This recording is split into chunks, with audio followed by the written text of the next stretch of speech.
کیا آپ جانتے ہو ایک جھوٹے اور ایک سچے انسان میں فرق، دونوں کا ٹھکانہ، اور سب سے بڑی بات دونوں کے بارے میں لکھا کیا جاتا ہے اللہ کے یہاں پہ؟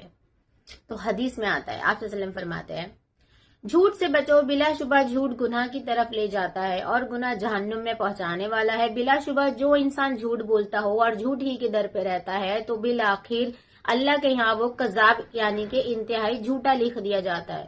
اور ہمیشہ سچ اپناؤ، سچ انسان کو نیکی کی رہنمائی کرتا ہے اور نیکی جنت میں پہنچاتی ہے، اور جو شخص سچ بولتا اور سچ کے در پہ رہتا ہے تو وہ بالآخر اللہ کے یہاں صدیق یعنی انتہائی سچا لکھ دیا جاتا ہے۔ یعنی آپ جھوٹ بول رہے ہو تو آپ جو ہے گناہ کے راستے پہ جا رہے ہو، اور جو انتہائی جو جھوٹ بولتا ہے، جو جھوٹی کے سہارے رہتا ہے، تو اللہ کے یہاں پہ اس کے بارے میں کیا لکھ دیا جاتا ہے؟ کذاب، جس کا مطلب ہوتا ہے انتہائی جھوٹا، سب سے بڑا جھوٹا۔ اور اگر سچ بول رہے ہو تو اس کے بارے میں لکھا جاتا ہے صدیق، جس کا مطلب ہے انتہائی سچا یعنی سب سے بڑا سچا۔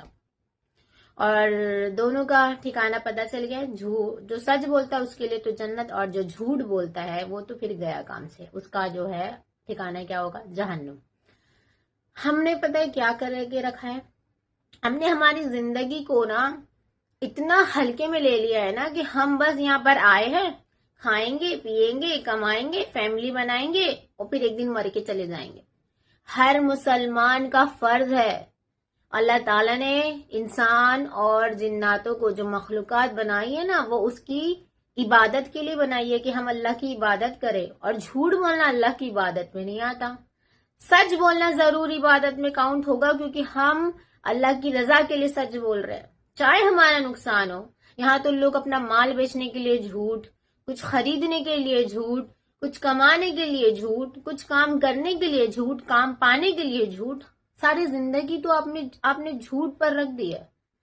آپ کو ہمیں غیرت آنی چاہیے، شرم آنی چاہیے کہ ہم اتنے قابل نہیں ہیں کہ سچ بول کے اپنی زندگی گزاریں، کہ ہم میں اتنی قابلیت نہیں ہے۔ ہم پھر کیسے مسلمان ہوئے جو سچ کے سہارے اپنی زندگی نہیں گزار سکتے، جنہیں ہر کام میں جھوٹ اپنانا ہی ضروری ہے۔ اللہ سے توبہ کرے، یہ جھوٹ کا، یہ برائی کا راستہ چھوڑ دے۔ آپ ایک جھوٹ کو چھپانے کے لیے 10 جھوٹ بولو گے، اور آپ کے یہاں پہ جو ہے آپ کے نامہ اعمال میں وہ 10 جھوٹ لکھ دیے جائیں گے۔ اور اسی طرح اگر ساری زندگی آپ نے جھوٹ کے سہارے گزار دی تو اللہ کے یہاں لکھ دیا جائے گا کہ آپ سب سے بڑے جھوٹے ہو، اور جو جھوٹا ہے اس کا ٹھکانہ جہنم ہے۔ تو اللہ سے توبہ کرے اور حق کا، سچ کا راستہ اپنائے، تاکہ آپ ایز اے صدیق آپ کو پکارا جائے، نہ کہ ایز اے کذاب۔